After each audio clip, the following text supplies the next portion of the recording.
এমন অনেক মুসলিম দেশ আছে সৌদি আরব সহ, আরব দেশ সহ, যেখানে জামাতে মেয়েদের নামাজ পড়ার ব্যবস্থা আছে। বিশেষ করে রমজানের সময় তো তারাবির নামাজের ক্ষেত্রে মেয়েরা অনেকেই যান। তো সেই ক্ষেত্রে তারা এই মাকরুর ব্যাপারটা অবগত কিনা, তাদের শরিয়া ব্যাপারটার দিকে নজর রাখছে কিনা।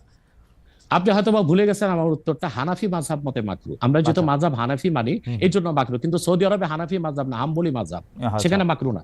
আচ্ছা, মানে হানাফি মাযহাব মতে মাকরু। ওকে, আমি পরের আপনার আপনার বক্তব্যটা নিশ্চয়ই অন্য আলেমরাও শুনেছেন, তারা তাদের মতো করে তারা ব্যাপারটা বিবেচনা করে দেখবেন। আমরা এটা শুনলাম। এইবার নেক্সট প্রসঙ্গে বা প্রশ্নে আপনাকে আপনাকে আপনাকে নারীদের নামাজের ব্যাপারে একটা হাদিস শোনায় দিচ্ছি। সহিহ মুসলিম, সহিহ মুসলিম হাদিস নাম্বার 1027। আন আমরাতা বিনতে আব্দুর রহমান أنها أخبرته أن عائشة زوج النبي صلى الله عليه وسلم قالت لو أدرك رسول الله صلى الله عليه وسلم ما أدرك النساء لمنعهن المسجد। পরিষ্কার সহিহ মুসলিমের হাদিস। হযরত আমরা বিনতে আব্দুর রহমান বলেন, রাসূল সাল্লাল্লাহু আলাইহি সাল্লামের সহধর্মিণী আল্লাহর হাবিব সাল্লাল্লাহু আলাইহি ওয়াসাল্লামের স্ত্রী আম্মাজান আয়েশা রাদিয়াল্লাহু তাআলা আনহা, যার কথা বলেছেন তিনি নামাজ পড়েছেন, উনি বলেছেন যে বর্তমানে মহিলাদের এখনকার অবস্থা যদি আল্লাহর হাবিব সাল্লাল্লাহু আলাইহি ওয়াসাল্লাম দেখতেন তাহলে তাদেরকে মসজিদে আসতে নিষেধ করতেন। সহিহ মুসলিম হাদিস নাম্বার 1027। আপনি সেই স্কলারদেরকে বলেন এই হাদিসটার জবাব আমাকে দিতে।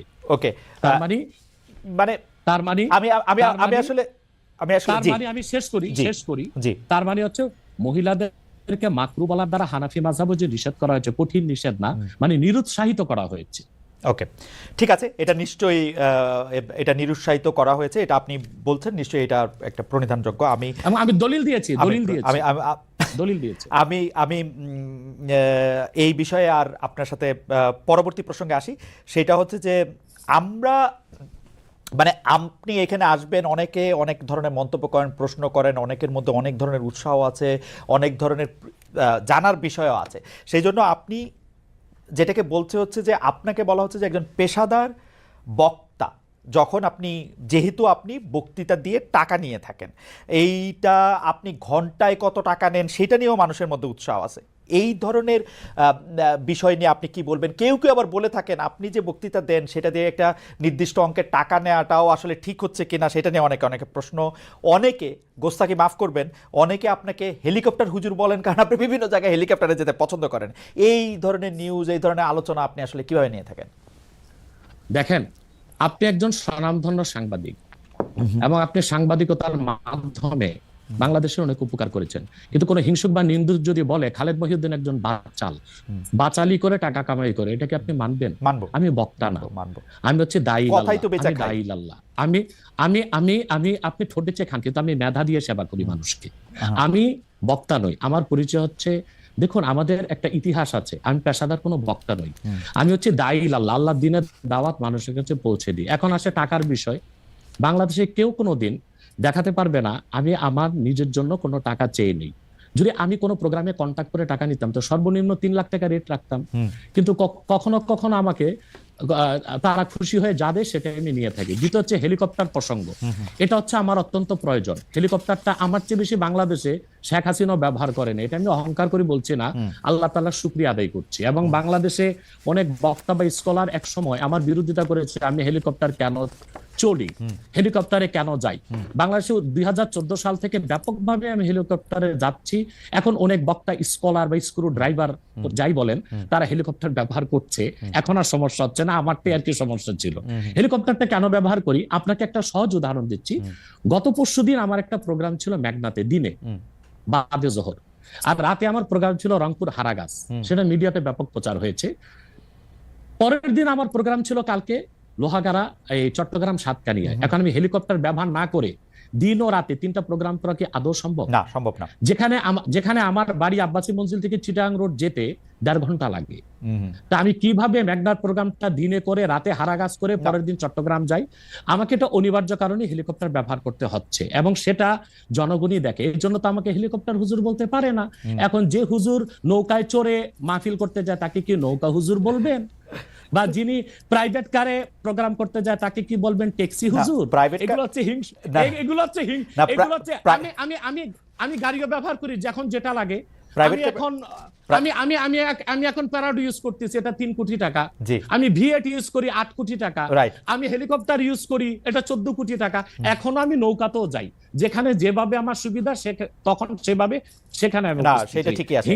আমি কিন্তু মনে করি যে এখন এখন হিংসুক বা নিন্দুকরা কি বললো সেটা তো আপনার মতো না, সেটা ঠিক আছে। না না না না, আমি কিন্তু মনে করি যে আপনাকে যত ব্যস্ত থাকতে হয়, আপনি যদি পথে এর মধ্যে থেকে আপনার দিনের একটা বড় অংশ আপনি ব্যয় করেন, এটা আপনার জন্য এটা আসলে কোনোভাবেই এটা মানে এটা কেউই এটা করবে না। আমার কাছে মনে হয় যে আপনার ব্যস্ততার জায়গা থেকে আপনার এটা করতেই হবে।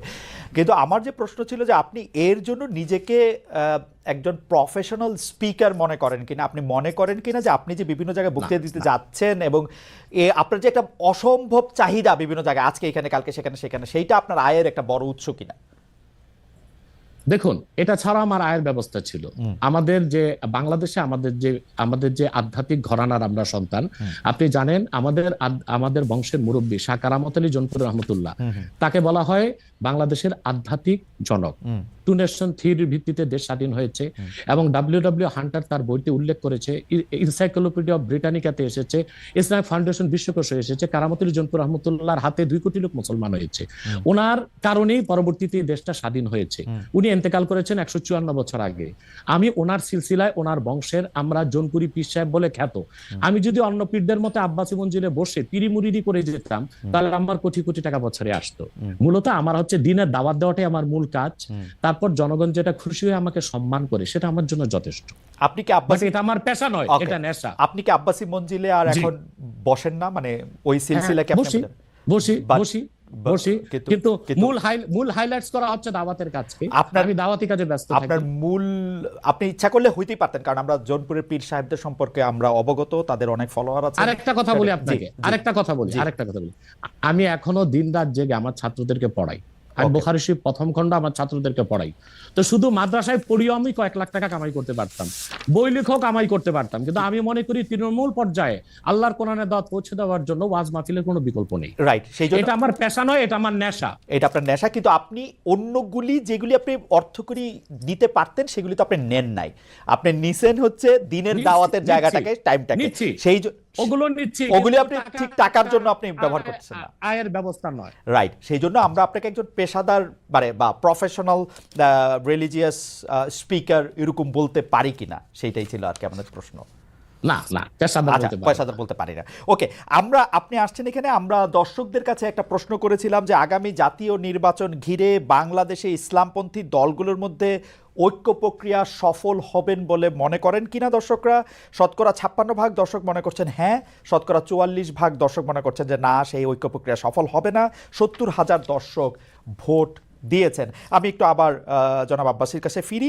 জনাব আব্বাসী, আপনি আপনার বক্তব্যে সামাজিক বিষয়, আধ্যাত্মিক বা পারলৌকিক বিষয়গুলির পাশাপাশি রাজনৈতিক বিষয়গুলিও উঠে আসে। আপনি যখন যে প্রয়োজন মনে করেন দাবি দাওয়া নিয়েও মাঠে নামেন। আপনার রাজনৈতিক মিশন ও ভিশন সম্পর্কে একটু জানতে চাই। গত অগাস্টের শেষ দিকে নতুন রাজনৈতিক দল গঠনের কোনো গঠনের ঘোষণা দিয়েছিলেন, তাতে অগ্রগতি আছে কিনা আপনি যদি একটু সংক্ষেপে বলতেন। দেখুন, আমার